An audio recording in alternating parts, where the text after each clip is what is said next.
pastor, ele tem uma posição que é uma posição extremamente privilegiada, sem ter necessariamente percorrido caminhos para ocupar essa posição. O que eu quero dizer com isso? Quando você lidera um número elevado de pessoas, você tem uma responsabilidade monstruosa. E quando eu falo elevado, 10 para cima é elevado. Pessoas normais, entre aspas, raramente lideram mais do que 10 pessoas. E pastor, geralmente, é mais do que 10. Então você tem uma responsabilidade monstruosa. As pessoas ouvem o que você diz e elas tomam aquilo que você está dizendo ou como verdade ou como algo muito sério. Às vezes tomam como se fosse voz de Deus. Então, existe uma ética que você precisa obedecer minimamente para você não fazer da vida das pessoas um inferno. Para você não fazer da vida das pessoas um poço de tristeza. Para que você não seja um abusador espiritual. E sim, isso faz parte de um oceano de problemas na igreja evangélica que me impede de ser muito diferente de fofo com o Daniel. Por quê? Porque eu teria que ser cego para os problemas da igreja evangélica para estar aqui. E isso é uma parada que eu acho que a galera tem que entender. Pastor não é comissionado para defender a cultura evangélica. Isso não é missão de pastor nenhum. Não é vocação de pastor nenhum. Defender a cultura evangélica não é vocação de pastor nenhum. O pastor tem por vocação pregar o evangelho de Jesus Cristo para a salvação do perdido. O anúncio do reino que vem. E como esse reino se desenvolve na realidade. Isso é a vocação pastoral. E como você cuida de pessoas para que esse reino possa ser sinalizado. Isso é a vocação pastoral. Não é vocação pastoral defender a cultura evangélica. E quando a cultura evangélica se transforma num obstáculo para o exercício dessas coisas, para a pregação do evangelho, para o anúncio do reino, para o cuidado de pessoas, a cultura evangélica merece críticas. A ética pastoral é um dos elementos dessa cultura evangélica que, de fato, nos leva a lugares complicados, que nos leva a respostas incompletas, que nos leva à insensatez. Agora, tem um outro detalhe. A culpa não é só do lado evangélico. A gente vive hoje uma situação em que machucar o outro e polarizar as coisas é natural das redes, que é o ambiente onde o Daniel se criou. Então é isso. Até para crescer, né? Nas redes, o ódio ele engaja bem mais. O ódio engaja muito e o ódio faz com que a gente desequilibre o debate, Vilela. Você sabe disso, Daniel sabe disso, eu sei disso. A gente recebe um monte de elogio. A crítica entra na nossa cabeça. E é uma. E ela entra, cara. Outra coisa, o recorte. O recorte não é aquela pessoa, o recorte é o momento que ela disse algo. E então, por que eu entrei nisso? Agora é o meu TDA atuando contra mim. Mas por que eu entrei nesse negócio? Pelo seguinte,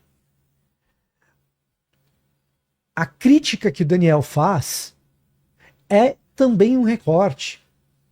É também uma parte da igreja. Eu não estou aqui defendendo a cultura evangélica com isso. Mas, de novo, eu vou voltar lá no começo. Até a irmã do círculo de oração que fala em línguas, você tem a irmã do círculo de oração que fala em línguas, que está ali simplesmente se aproveitando de um status, porque ela aprendeu um jeito de falar que faz com que ela suba nessa hierarquia que você demonstrou. E você tem a irmã sincera e honesta. E nessa sinceridade e nessa honestidade, o que acontece é sublime. É o empoderamento da periferia. Para falar o linguajar do pessoal aí mais à esquerda. Mas para falar no meu campo, que é mais conservador, é sublime também, porque o que você vê ali é Deus agindo. Então, quando a gente olha para o recorte da mídia social, o que você vai ver? Bom, eu sou jornalista de formação. O cachorro abanar o rabo não é manchete. O rabo abanar o cachorro é. Então, o pastor que foi no domingo e pregou uma pregação boa e bíblica não sai na mídia. E a gente acaba ficando com a impressão de que igreja é tudo os maiores absurdos que a gente vê. Aí quando a gente sai itinerante, tanto eu como você, o que a gente acaba observando? Que a realidade do cachorro abanando o rabo não é tão comum, tem muito rabo abanando o cachorro por aí. A gente olha o bastidor, o que a gente vê? A gente vê o cara que é líder da igreja fazendo um monte de coisas no bastidor que ele proíbe as ovelhas de fazer. Uhum. Aí eu tenho que ser fofo com você aqui. Por quê? Porque o que você tá me relatando é o que eu vivi também. É o que eu também vi. Agora eu não posso esquecer de todas as vezes que eu cheguei numa igreja e eu fui bem recebido por gente de Deus que tava ali Ou na madrugada que você ligou para um pastor e ele te atendeu no momento de angústia. Eu tenho várias experiências muito positivas. Perfeitamente, mas é isso.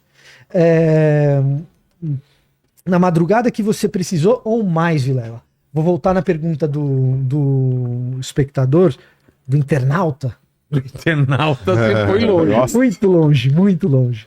Mas eu vou voltar na pergunta dele na questão da ética pastoral. Nessa hora que você liga na madrugada pro pastor, Vilela, a ética pastoral, ela precisa necessariamente fazer com que essa seja uma conversa, sim, entre alguém que estudou mais e que se dedicou para aquilo e você, mas precisa ser uma conversa entre irmãos e como irmãos somos iguais. E isso é uma das maiores maravilhas do evangelho. O evangelho ele vem e chega e faz assim, Vilela, você tem uma história de vida, eu tenho outra, eu fui para o jornalismo, você foi ser quadrinista. E em algum momento na minha juventude eu joguei Magic com carta que você desenhou. É. Essas histórias, elas se retroalimentam, elas se enriquecem, mas o Vilela não é mais que eu não sou mais do que o Vilela. A gente é irmão. A noção super hierarquizada de igreja, ela precisa ser aos poucos minada por essa ética pastoral, que me diz, Vilela, assim como você está chorando hoje numa madrugada, eu já tive essas madrugadas também. Eu também sou vulnerável, eu também choro, eu também erro, eu também me vejo incapaz, eu também me vejo impotente. Eu tenho os meus pecados que eu tenho vergonha de contar para minha mãe. E uma maravilha adicional do evangelho. Eu tenho os meus pecados que eu tenho vergonha de contar para minha mãe porque eu tenho dúvida. Se eu contar para ela e a pessoa que mais me ama nesse mundo é ela, Bruna, desculpa, amor. Eu acho que minha mãe ainda me ama mais que você. Acho. Não tenho certeza. São amores diferentes, né? São amores diferentes. Eu tô brincando um pouquinho mas eu acredito nisso. Né? O amor de mãe é insuperável. Mas sentido, né? eu tenho os meus pecados que eu tenho medo de contar pra minha mãe porque eu não sei o que ela vai pensar, cara. E uma das maravilhas do evangelho é saber que a única pessoa que sabe além de mim escolheu me chamar de filho. Então, se isso não for belo, se isso não me trouxer alegria, se isso não me trouxer sentido, eu tenho medo que nada traga. Eu tenho medo que nada possa trazer. Então, a minha resposta é: ética pastoral começa em você ser alcançado pelo evangelho e viver por ele, crendo nesse negócio. Que aí eu acho que é o grande problema. Eu acho que tem muita gente, muita liderança no movimento evangélico brasileiro que ou não conhece o evangelho ou não acredita nele. E isso é para mim motivo de profunda tristeza, de profundo lamento. De saber que você foi maltratado por pastores que te receberam nas suas igrejas e que não acreditam no evangelho. Até acreditam em algum Deus, em alguma forma de Jesus, mas não acreditam no evangelho. Sim. Né? Então, você é fofo com o Pax. Pois é, cara, mas é porque Daniel tá falando uma parada que eu articularia de outras formas. Sim. Mas a raiz de problema eu identifico parecido. Então fica difícil. Muita mensagem que eu recebo na rede social é assim: eu até concordo com tudo que você fala, mas você é um otário.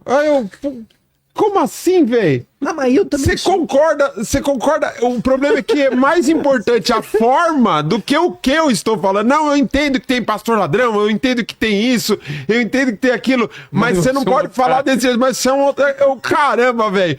Nem pra xingar o cara sabe direito. O meu pai faria esse ano, Vilela, 50 anos de pastor. Ele não aguentou. Ele faleceu faz 3 anos.